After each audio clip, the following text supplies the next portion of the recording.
Hello everyone, আসসালামু আলাইকুম। কেমন আছেন আপনারা? তো আমি ভালো আছি। দেখুন, আবারও রান্নাঘরে চলে এলাম একটা নতুন রেসিপি নিয়ে। তো এখানে আমি নিয়েছি বাঁধাকপি কুচিয়ে, কাঁচা লঙ্কা আর পেঁয়াজ কুচিয়ে, আর এদিকে নিয়েছি কিছুটা ডাল গোটা আর কিছুটা বেটে নিয়েছি। তো বাঁধাকপির এই নতুন রেসিপিটা দেখার জন্য আপনারা সঙ্গে থাকুন। তো প্রথমে আমি এই পেঁয়াজ আর বাঁধাকপিটা আর কাঁচা লঙ্কা একসঙ্গে একটা পাত্রে ঢেলে নিচ্ছি।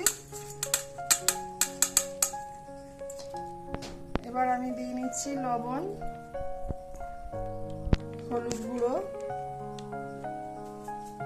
লঙ্কার গুঁড়োটা একটু কম দেবো, কাঁচা লঙ্কা দেওয়া আছে, আর দেবো জিরা গুঁড়ো। তো এগুলো আমি একসঙ্গে মাখিয়ে নেব খুব ভালো করে। তো এটা দেখুন আমি মেখে নিয়েছি, আর বাঁধাকপি আর পেঁয়াজটা একদম কমে একটুখানি হয়ে গেছে। তো এবার আমি ডালটা দিয়ে দেবো, যে ডাল বেটে রেখেছিলাম।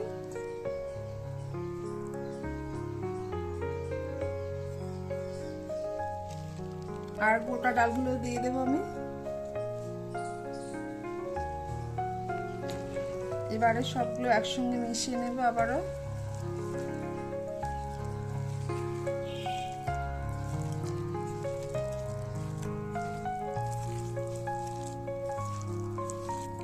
তো আমার ডালগুলো খুব ভালো করে মেশানো হয়ে গেছে।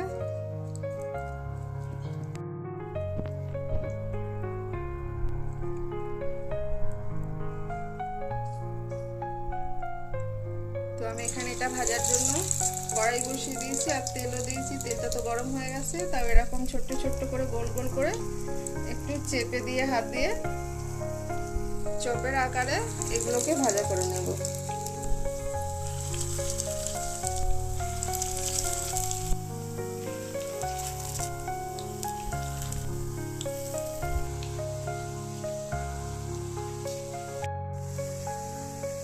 তো আমার বড়াগুলো এক সাইড হয়ে গেছে, এবার আমি উল্টে দিয়ে নেব।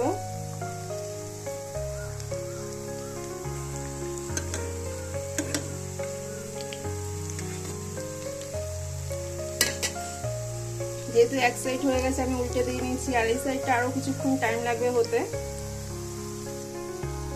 তো বড়াগুলো আমার পুরো লাল লাল করে ভাজা হয়ে গেছে। আমি এবার এগুলো তুলে নেব। তুলে নিয়ে বাকি যে ডালগুলো ছিল মাখা, ওগুলো একই রকম ভাবে আবার বড়াগুলো দিয়ে নেব। তো আমি এই ডাল যেগুলো ছিল এগুলো এরকম একই রকম ভাবে গোল গোল করে দিয়ে নিচ্ছি। তো বাকিগুলো ঠিক এইভাবেই দিয়ে নিয়েছি। তো এগুলো একই রকম ভাবেই ভাজা করে নেব।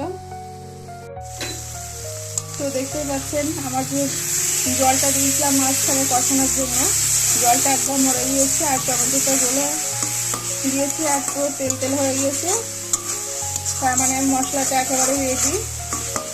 এবার মশলাটা যেহেতু রেডি হয়ে গেছে, তো অল্প একটু জল দিয়ে নেব।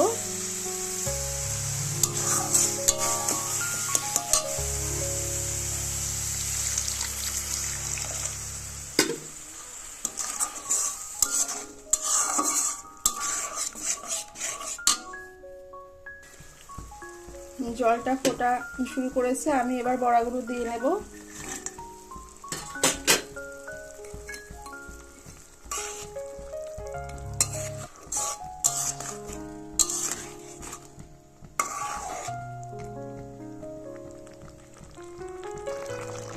তো আমার রান্নাটা প্রায় হয়ে এসছে। তো আমি বড়াগুলো দিয়ে কিছুক্ষণ ফুটিয়ে নিয়েছি। তো দেখতেই পাচ্ছেন কত সুন্দর কালার হয়েছে। আর বাঁধাকপি আর ডালের এই রেসিপিটা একেবারেই নতুন। তো আপনারা বাড়িতে একবার করে দেখতে পারেন কেমন লাগে। তো আশা করছি ভালো অবশ্যই লাগবে। খেতে কিন্তু খুব সুন্দর হয়, একবার খেয়ে দেখবেন। আমি নামিয়ে দিয়েছি। তো কত সুন্দর দেখতে লাগছে দেখুন। আমি এবার একটা প্লেটে তুলে নেব এভাবেই।